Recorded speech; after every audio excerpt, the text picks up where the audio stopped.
Welcome, ladies and gentlemen. I am your host, Ethan, and my co-host, Rick. Howdy, everybody. And today's episode is another Thor's Raven. campaign update number 3. I've got to do the Thor's Raven. Yes. Like a raven, from the Oh, yeah. outtakes. Yeah, anyway, yeah. I like that. Kickstarter The one-shots. campaign, yeah.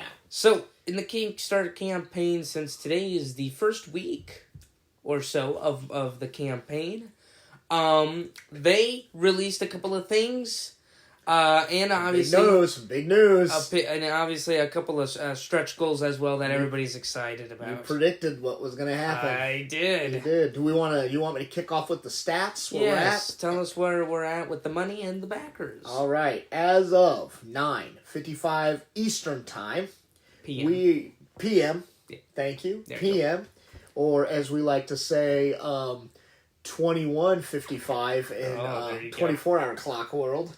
We're at 10,573 backers and $964,513. So that's awesome. Just shy of $1 million, baby. Just shy of $1 million. And obviously, as we all said, there was a big live stream that I saw. Very interesting things, and they talked about something. Now, what is this something? Well, it is the brand new add-on expansion called Way of Kings, correct? Correct. War of Kings. Not Way of the Kings. That's Brandon Sanderson. That's a story, which is awesome too. It is. But that's another podcast for another day. It is. And no, it is called the War of Kings.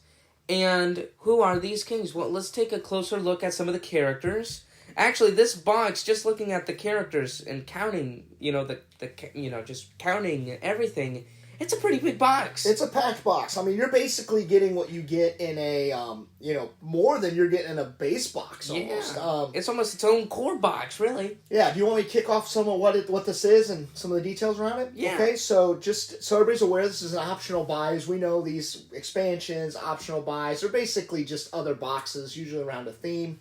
It's $35. It says Kickstarter exclusive, which I find interesting because so far, for example, and I'd have to look specifically, but I think all the X-Men boxes said that too. Yeah.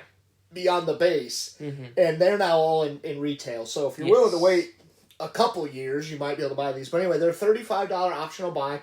We all know what this is leading up to. There'll be a lot of these boxes over the course of the campaign, culminating with a giant all-in pledge with some kind of extra piece. But anyway, sorry. War of Kings is what maybe some of you were thinking. I know you were, Ethan. It's an Inhumans box. It is. So the Inhumans are a pretty cool race. In the MCU world, there was a TV show very briefly about it. Black Bolt has come out. Spoiler alert, if you don't want a spoiler about... skip 15 seconds. Yep, skip 15 seconds. But he did come out, I guess, in the Doctor Strange movie for a little bit in the multiverse, which fits this well. So Black Bolt is in it. He's the leader of the Inhumans. He basically, his main power is his voice can, destroy anything. So he's trained himself not to speak. He speaks in sign language. Well, what if he doesn't have a voice? Well, he does have a voice that kills people, but yes. It does. Then is his wife, who's the queen of the Inhumans, Medusa. His daughter, Crystal. Lockjaw, which I know a lot of people are waiting for Lockjaw. Lockjaw is a pretty cool character in the Inhumans realm. Gorgon, Triton, and Karnak are the heroes. We do have an anti-hero in this one. A purple character, who can be bad or good. Gladiator. And it does come with a villain, Vulcan. Vulcan was kind of one of the enemies. He fought over Kree. The Inhumans are tied to Kree quite a bit in the storyline. So anyway, that's the character breakdown. He is the younger brother of Cyclops and Havoc. Correct. So, how about that? He's in a good hero family, but he turned bad. Yeah, well, he was with the X-Men, but he didn't like what happened with some of in the comics. The story is, some things went down on Kree that he didn't like, and he kind of got involved and became an enemy of the Inhumans. So that's why he's playing out as a villain in this set here. Well, the perfect villain to fight against, truly, for the Inhumans. Now, once again, very thematic. Very thematic. Obviously, just counting, including with the anti-hero, you got yourself 8 heroes in this box. And if you're also including the anti-hero, you got 2 villains. So, because the anti-hero is really just 2 characters, just with the same miniature. And 2 ways to play them. It's fantastic. It is. So it gives you some more variety in that box. So you're basically getting 8 heroes and 2 villains in this one box. You can look at it that way with 9 minis. Exactly. Yeah. Yep, you're right. So that is really amazing.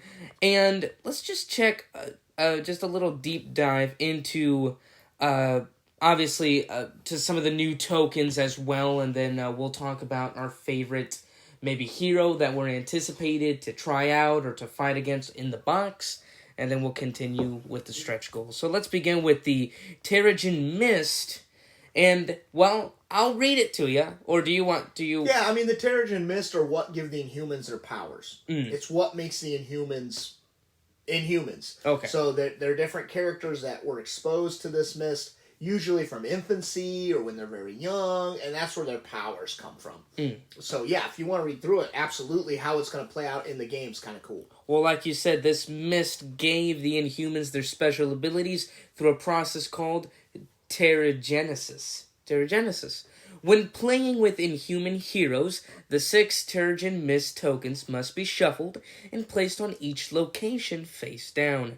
Most Inhuman heroes have a Terrigenesis starting hand card, which allows them to reveal the Terrigen Mist token in their location and perform whatever action is displayed on the bottom of that token. Be warned, some of them may be empty. And basically, when you flip them over, you'll see a heroic symbol, a move symbol, a hit symbol, and a wild symbol. Obviously, you also get a blank, so, nothing. And then you get these 2 little crystal things, which I assume will affect other players with their abilities. Maybe it makes them more stronger, or, it activates something, I assume. Yeah, that's basically what it is. It's like different. I think it gives like an extra wild. It can give different things depending on what those are, from what I could tell. Yes. And we probably need to do a deep dive into that segment, but we want to at least give an overview of what happened today, for sure, right? So that's pretty cool. And obviously these mists, they have to be used when you're playing with a Inhuman hero, by the way I read it. Yeah. So... obviously, that's going to be a pretty big advantage for them. You have to have an Inhuman. If you're not, you can't unflip them. No. You have to have that card that flips them. Yeah, you can have them out. You just won't be able to flip them. You just won't do anything with them. It'll just be decoration. Exactly. And obviously, as we all know, like we went through the characters, we have Black Bolt. Very amazing. A lot of people have been wanting him. Medusa as well. The hero version of Medusa. I believe we have the villain version of her. Oh, I think you're right. I think we do. Yeah. Obviously... we have Lockjaw, which is probably one of the top 3 most requested characters in the fans. Obviously, one of my favorites as well. Who doesn't like a big dog? I thought it was hilarious when I read the Lockjaw. The Lockjaw description. It talks about Lockjaw and who he is, and it says he has superhuman strength in his jaw. And I'm like, well, he's a dog. How can he have superhuman strength? That's weird. I'm like, I think regular dogs have superhuman strength in their jaw now. Some of those dogs are tough. Anyway, I digress. I thought that was kind of hilarious. You know what? That is very interesting. Now reading that, I'm like, that's weird. Superhuman jaw. So do you eat better? Do you eat faster? Do you process the food? I think it's just like when he bites. He's ripping your arm off, kind of thing. That's a little too much. Okay, sorry about that. Anyway, and of course we have Crystal, the elemental superhero power. She also comes with a few tokens, the barrier tokens. So I wonder if that blocks off a BAM effect or something on a location. Could. Or something pretty like cool. That, I assume. And obviously Karnak as well with his own abilities. So that's pretty cool. Talking just about the heroes, what was your favorite kind of hero that that seemed interesting? Well, I think of that box, I think Black Bolt's I just like him. I'm a Black Bolt fan. I think he's a cool kind of character. He can't really talk, so I kind of thought, it's pretty cool because he'll be able to, according to like his cards and things, like his telekinesis card, as long as this card is facing up in the storyline. During your turn, you may reveal any Terrigen Mist token in your location. If you do, discard it immediately to perform the corresponding action. So he's going around and turning those things over right now. He'll also combine with Medusa, and he gets to use a card she played at any point in the storyline as one of his powers. Wow. So I think he's just really, really cool. The Medusa mini is pretty awesome. Is pretty cool. I do like that miniature. Yeah. So anyway, that's kind of my take on that. What about you? Well, personally for me, I was like with the fans and everybody. I wanted Lockjaw, and I'm just worried because just looking at his 3 cards, there's cool art. Obviously, the miniature looks fantastic, but I am worried he's just going to be one of those no TSC, no 2 symbol cards. He's just going to be those single card kind of guys. You know, that's what happened with some of the X-Men characters, like what's his name? Nightcrawler. He was a very, he was a popular character. I liked him, but he didn't really do well with any of the team thing. None of the 2 symbol cards were there. So I'm worried this is going to be happening to Lockjaw. But so far, by what they're telling us, that he can track down any hero or villain or henchman, what does that mean? And could it be useful in a TVT? A team versus team mode. That would be interesting. So obviously, he's a dog, right? So he can come chasing somebody. I wonder how that would work. But I am worried, obviously, like anybody, could be, if it'll just be a 1 symbol kind of guy, because those usually aren't the hardest. Yeah, he's going to be a cool character to have. I still think he's going to be fantastic. Obviously, since we review and talk about these characters, we're obviously going to be playing with them a lot. Absolutely. Who doesn't like a dog mini? Who doesn't? Well, obviously we have the villains as well, but we won't get so deep into that. We'll do that in a later video. That's fine, yeah. I just want to maybe go over a little bit Vulcan's kind of premise a little bit. Just kind of cool. He wins by getting KO tokens.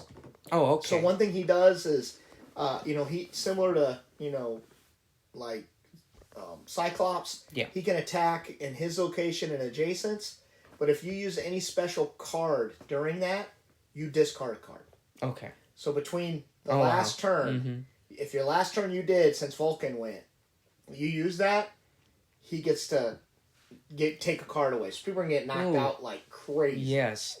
And I respect to the KO tokens, because I don't think I've ever seen anybody use those KO tokens. I mean, I've gotten knocked out. I don't remind myself. I hate it. But that's great that they're using those tokens. Gives more flexibility to the villains. Mm-hmm. Anyway, ladies and gentlemen, that was War of Kings expansion. Again, it's an optional buy that you can add on to your pledge for $35. Honestly, for me personally, I think this is a steal, especially if you're going to get 8 heroes and 2 villains with their equipment cards, with, all of these, Black Bolt and Medusa and Lockjaw. You're getting good heroes in this box. You're not just getting the same heroes in another outfit or costume. Exactly. They're all different. They're all their own thing. They are coming up. There's still a lot of the Marvel Universe they're combing through here for sure. That is true. Now let's move on to some of the stretch goals, because ever since the live stream happened and then they released the $35 add-on, the money's been growing. Yeah, it's been flowing a little bit. Did you want me to cover what's come up, or you got that this time? No, you can do it. That's fine with me. Okay, so since this last time we were waiting on Crossbones to unlock. Crossbones did unlock earlier in the day, over the night. We now have Cypher, Dakin, which is Wolverine's son, who is an anti-hero, by the way. Mm-hmm. We have Chamber. Maximus came out, who's just power. Mm-hmm. And we are waiting. If we get to 980,000, we're about 15,000 away. Captain Britain, the Betsy Braddock version. I think you said, reminded me that we did have a Captain Britain who's her brother in the original box, I believe. Yeah, Captain Britain's actually a really good character in the X-Men expansion. Oh, the X-Men expansion. And he's in the big box, and he's awesome.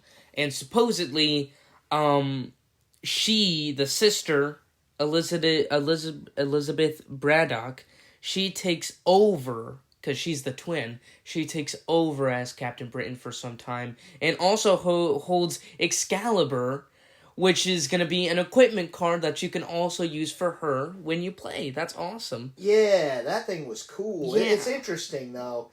And it's a permanent item. It's a permanent item. Yeah.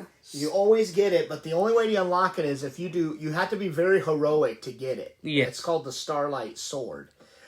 If you do if you want me to read through this, if you performed at least 2 heroics or 2 hits during your turn, at the end of your turn, you may perform an extra action of that same type. So you can do tons of stuff. Yeah, I mean, honestly, you could clear a threat just by having, or a threat card, right? I mean, if you have 2 heroic symbols, you drop, you have this ability, it'll let you get 3 heroics or 3 damages, correct? Yeah, and it'll be interesting to see how that reads out, because you get to perform a free attack anytime the master plan drawn contains a BAM. So I guess that wouldn't be on your turn, so that wouldn't apply to your 2, but you get a hit every time a BAM comes out. You get an automatic hit.